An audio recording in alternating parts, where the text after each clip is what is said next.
I am continuing my reading. What I'm doing in this series is to read through the entire standard works of the Church of Jesus Christ of Latter-day Saints. This consists of the Bible, the Book of Mormon, the Doctrine and Covenants, and the Pearl of Great Price. I am reading in a chronological order of events, not according to publication or volume, so I will be skipping around a bit as I move along. We are continuing with Isaiah. This will be chapter 47. Babylon and Chaldea shall be destroyed for their iniquities. None shall save them.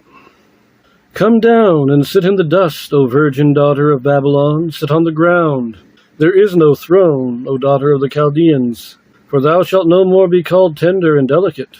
Take the millstones and grind meal, uncover thy locks, make bare the leg, uncover the thigh, pass over the rivers. Thy nakedness shall be uncovered, yea, thy shame shall be seen. I will take vengeance, and I will not meet thee as a man. As for our Redeemer, the Lord of hosts is his name, the Holy One of Israel. Sit thou silent, and get thee into darkness, O daughter of the Chaldeans, for thou shalt no more be called the Lady of Kingdoms.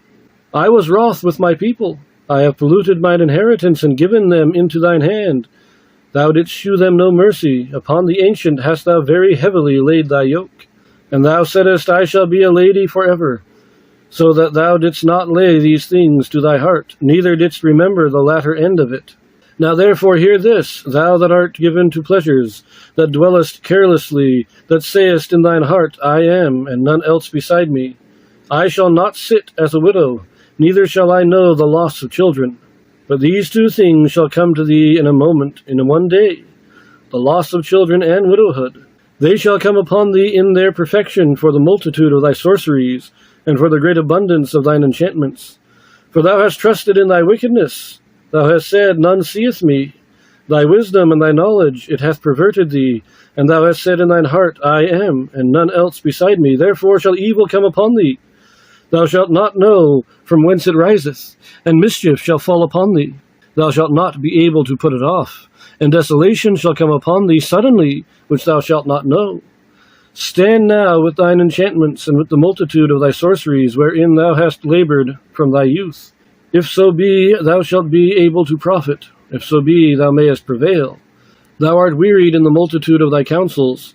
Let now the astrologers, the stargazers, the monthly prognosticators stand up and say, and save thee from these things that shall come upon thee.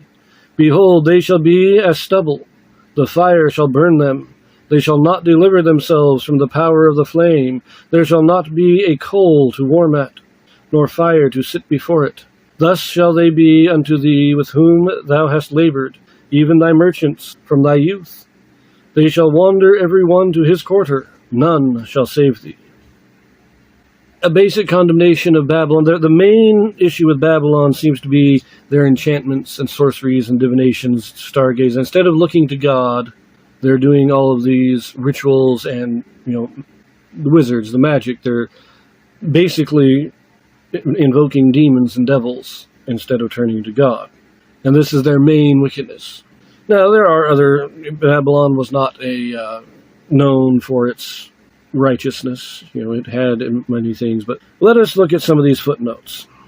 Of course, this is a prophecy of the overthrow of Babylon. So it says, there is no throne... widowhood and the loss of children will come on you in one day. Desolation shall come upon thee. All these things. This is talking about the Persian conquest of Babylon. And when it talks about the virgin daughters of Babylon, that is, Babylon had never really been conquered. They'd been somewhat subdued by Assyria, but they were more paying tribute. They were never actually conquered. And they would later go in and actually conquer Assyria, destroying their cities. But their cities had not yet been conquered. And now they're being conquered. They're going to be conquered, cast into slavery, into exile. The phrase there, I will not meet thee like a man, means I will not negotiate. This is just what's going to happen. And this talks about the Israel, of course, mentions Israel's captivity of Babylon's captivity there. And finally, the basic thing is, it's going to happen suddenly because of their wickedness. This destruction is going to happen suddenly and totally. It's going to be complete destruction. There will be no king. There will be nothing left. And that's basically what happened in the, Belshazzar? I can't remember his name, the king after Nebuchadnezzar, though. When Daniel interprets the writing on the wall. In one night, the city of Babylon fell and was completely destroyed. With the conquest of Cyrus, this prophecy is fulfilled. And we'll leave that here, and we'll see you in the next chapter.